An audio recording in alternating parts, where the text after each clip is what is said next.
This video is sponsored by my day job. All views and opinions are my own. Likes and subs are appreciated, but don't hit the notification button. Does anybody actually even do that? Seems annoying. Don't do that. Are you one of the many fans feels disenfranchised now? Sounds like Anarchy's ended. The Walking Dead has finally ended. Spin-offs look like trash. You don't have any interest in the half-hearted follow-on stories. Maybe it's finally time you checked out Zombies of Anarchy. Oh man, this is about to be a sloppy mess of a rant. I don't care. It's my channel. I seriously love this game. Let's get into it.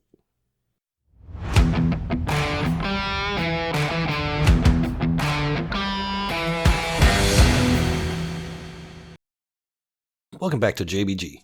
This was supposed to be a Dark Souls 2 video, but when I sat down to get some game cap, I wanted to fight some hordes. And what better way than some New Game Plus and Days Gone. I already recorded this once, and during the edit it corrupted, so trying this out again. Early game spoilers ahead. I'm not spoiling the whole game because I really think anybody who hasn't played it will enjoy where the story goes. Most of this footage is from New Game Plus, so it could be considered mild spoilers though. So Days Gone starts with a vague intro putting your wife on a helicopter. Stand behind to watch out for your buddy Boozer. Doesn't really make sense here. Later in the story it has a bit more context though. It then fades out to 2 years later and it's just you and Boozer. You guys are chasing down some guy named Leon. Alright, Boozer, let's get this motherfucker. Oh, wait. Hold up, guys. Hold up. So after the chase and a cutscene that the tube needs me to censor, you pity kill the guy. This is supposed to be an impactful moment narratively. It really won't make sense until much later in the game. Leon jacked up your bike, so you ride out to go get a new fuel pump. In the process, Boozer gets ambushed by some Rippers, enemy faction throughout the game. He gets a blowtorch to the arm, and essentially kicks off the storyline of the game. You're introduced to the first couple camps when your bike is stolen from where you stashed it, and basically start first level of progression when you get handed a piece of crap in its place. Deke, hold up. I just want to say how sorry I am. I didn't know, I swear. Do you have any idea how much time I put into that bike? It was a drifter bike, Manny. I know. I'll make it up to you, I swear. I put together a new one. You call this piece of a bike? This is New Game Plus though, so I don't have to worry about that trash bike. But you're going to start out with a bike that runs out of gas, constantly breaks down, and handles like a slimy bag of potatoes. And you're going to start with guns that don't do much more than a Red Ryder BB gun.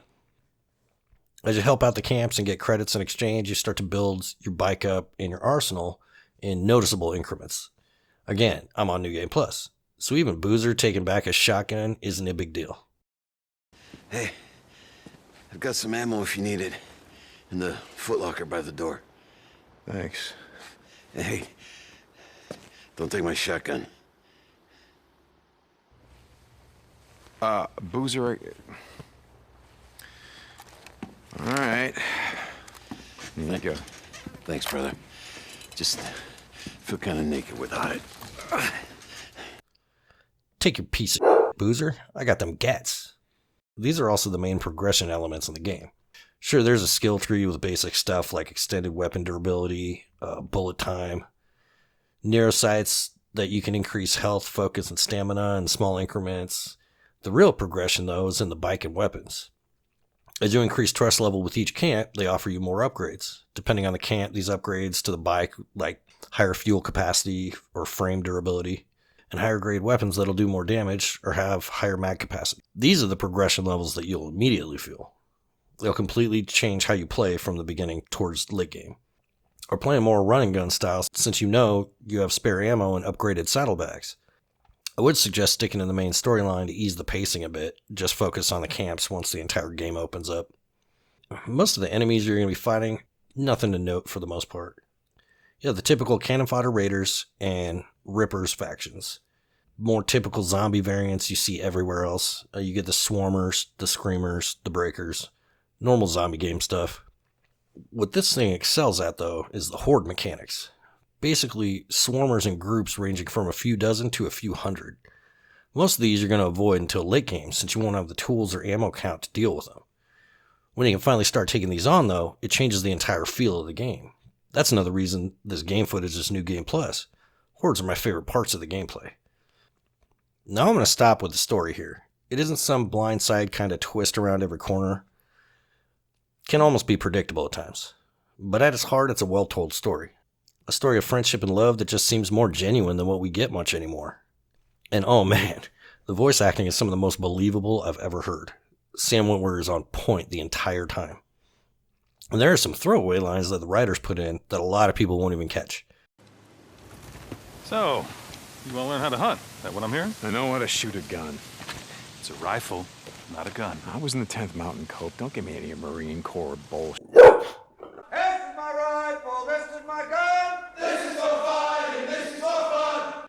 I just have to respect throwing lines into a game when not a good portion of the audience will get them, but the portion that does, it sticks with them. So why the mediocre reception? Well, let's start with the bugs. I honestly think this game got some flack that most AAA games get away with. Days Gone had some hype when it was announced for the horde mechanics, but it kind of faded before launch. On launch, it got a ton of hate for random world glitches that people thought ruined the immersion, or an emotional cutscene that ends with some graphic glitch that takes you out of the moment. Seen that before too. Red Dead. So good of you to join us. Hello, son. Hey, Saved your life. you did. Hey, you're quite the hero, Arthur, ain't you? Just a regular good guy, same as always. I have a pretty good tolerance for glitches that aren't game-breaking, so I didn't hate all the crap that I saw in RDR2 either. And there are some glitches I'm glad never got patched to this day. When you're talking while you're riding, you're shouting over the noise of the bike. Well, if you stop and get off the bike, the audio track stays the same and you keep shouting. It's so awkward, but I wouldn't change it for the world.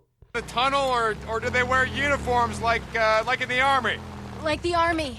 But they were really dirty, and they carried flags they made themselves. Deschutes County Militia, I think. I don't remember. Did they have anyone with them? Women? Children? And stop shouting! I'm not deaf! I played this at launch on a base model PS4, and only had a single glitch that I needed to restart for. This was better than probably any Bethesda release I've ever had. So what about the world of Days Gone? For this game, I don't think there could be a better setting. The forest hills of Oregon, oh man, it has looked amazing since day one. Add in weather effects, an absolutely gorgeous effort from Ben Studios. In all fairness, outside of the weather effects, the environment doesn't really change much, but it wouldn't really make sense if it did through the story either. I still stop and pause playing through this many years later, just to look around at it. So the gameplay loop.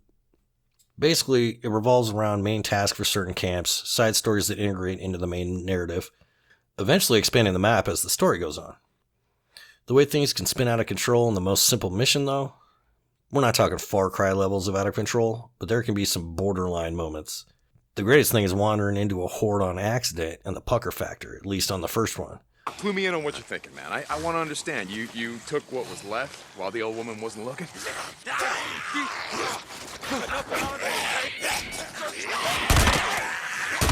No, that's not my job. I'm gonna leave that. I got it. Mark down these coordinates.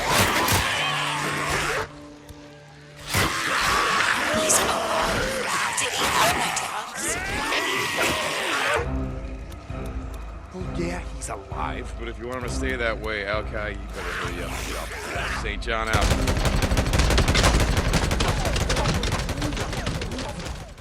You wouldn't react this way in New Game Plus, though. I actually think this leads to why so many people strayed away from the game so soon.